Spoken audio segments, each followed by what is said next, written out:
कावा झालं पेरणं गिरणं? पेरणं तर झालं राजा, पयाटे पिकही मस्त आहे, पण पाणी पाहिजे. वरचं पाणी आलं तर मस्त होईल. बरोबर आहे बरोबर आहे. तुला ते माहित आहे काय, सरकारनं कर्जमाफीसाठी ते समिती गठीत केली. त्याचं काय झालं त्याच्यावर माहित नाही काय तुले? बरोबर आहे ना तुझं.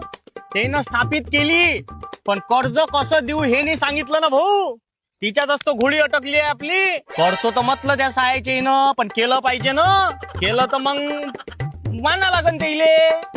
हे खरं आहे राजा, ते आलं बरोबर आहे ना. अरे राजा, कृषी मंत्री जसा आहे ना आपल्या महाराष्ट्र राज्याचा, त्या दिवशी मीटिंग मध्ये जंगली रमी खेळून राहिला. म्हटलं जंगली रमी.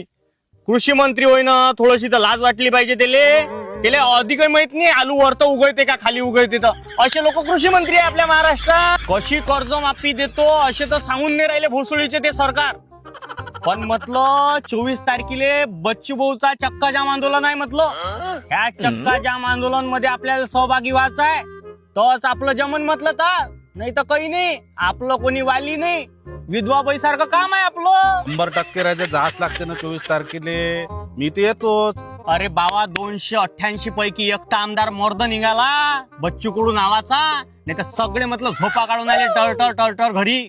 आणि एकटा आमदार नसून तो माणूस म्हटलं शेतकऱ्याच्या बद्दल कितीतरी किलोमीटर पैदल चालला म्हटलं कास्तकारासाठी. पडल्यावर चालते का रे कोणी कास्तकारासाठी? काही लेणं घेणं नाही, पण तो माणूस चालला भाऊ. आता आपल्याला त्याच्यासाठी चला लागन, चक्का जाम करावंच लागन म्हटलं. हो ना बरोबर आहे राजा, तू आलं जा लागते म्हणजे जाच लागते. मी असं कसं नाही झालं? सगळेच आपल्याला जाच लागते राजा. हो, एवढा माणूस करून राहिला आपल्यासाठी, आपल्याला जाणं आलंच ना. जाच लागते ना. सगळे काम धंदे सोडून लय जमीन तेच तर आहे. कुठं होईल, नाही तर काही नाही आहे. बरोबर बोलला तू. ते जाच लागते म्हटलं. जेवढी जाईन ना तेवढी गुण नाही. आपण जाऊच ना. भोकात गेलं ते सरकार, बाकी बोलू आपण काय घरचेले सगळे घेऊन येऊ आपण. सगळं लेकरं बाहेर सगळं चाललं सगळे राहिले. लागते. एका दिवसानं काही माणूस मरत नाही राजा. नाही.